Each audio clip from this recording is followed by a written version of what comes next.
উৎসবগুলোর প্রচলন করা হয়েছে। ওই যে বলা হয় রথযাত্রা, যাত্রা মানে, আচ্ছা একটা ঘটনা মনে পড়েছে বলি। বুধুসানন্দ মহারাজ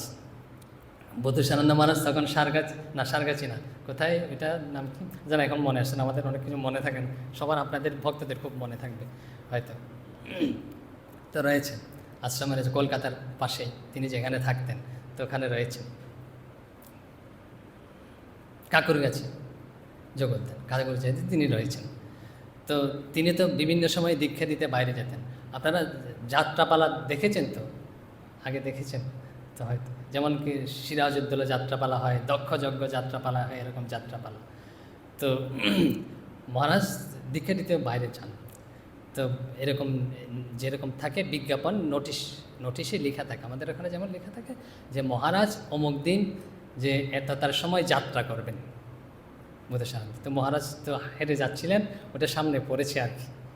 তো মহারাজ পরে দেখছে মহারাজ অমুক দিন অমুক জায়গায় যাত্রা করবেন। তখন মহারাজ এটা পরে দেখে, ভক্তরাও রয়েছে, বলছে মহারাজ কি শুধু যাত্রাই করেন, নাটক টাটক করেন? তখন ভক্তরা সবাই হাসছেন। তো রথযাত্রা, যাত্রা শব্দের অর্থ হচ্ছে উৎসব, বুঝতে পেরেছেন?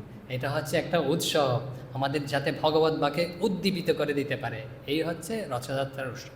আর একটা ঘটনা রয়েছে, ঠাকুর বলেছেন, শ্রীরামকৃষ্ণ বলেছেন যে জগন্নাথ কোন দেবতা। তো একজন অন্ধ সন্ন্যাসী তো জগন্নাথকে দর্শন করতে গেছেন, তো তার হাতে যেরকম লাঠি থাকে, লাঠি রয়েছে, তো জগন্নাথকে দর্শন করতে গিয়ে লাঠি দিয়ে এরম করছে জগন্নাথকে অনুভব করার জন্য। তো দেখছে কট করে শব্দ হয়ে লাঠি ওই জগন্নাথে ঠেকে গেছে। তখন সন্ন্যাসী, ওই জগন্নাথ তো দেখি সাকার, এরকম আকৃতি রয়েছে, রূপ রয়েছে, খুব সুন্দর মূর্তি।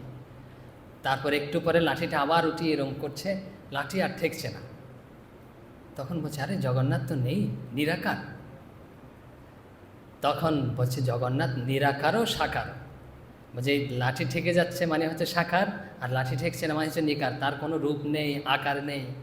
তো তাকে কোনো কিছুতে সীমাবদ্ধ করা যাবে না, তাকে ইতি করা যাবে না। এই জগন্নাথ যে অমুক দেবতা, শ্রীরামকৃষ্ণ এসব বলেছেন। তো আমরা প্রথম থেকে একটু দেখি কি দেখেছিলাম, যে শ্রীরামকৃষ্ণ এই অনুষ্ঠানগুলো উদযাপন করতেন ভক্তদের নিয়ে, ভগবত ভজনের, ভগবত আনন্দের যে আবেশ সবার মধ্যে যাতে প্রকাশিত হয়, অনুভব করতে পারে, এসব তিনি অনুষ্ঠান করতেন।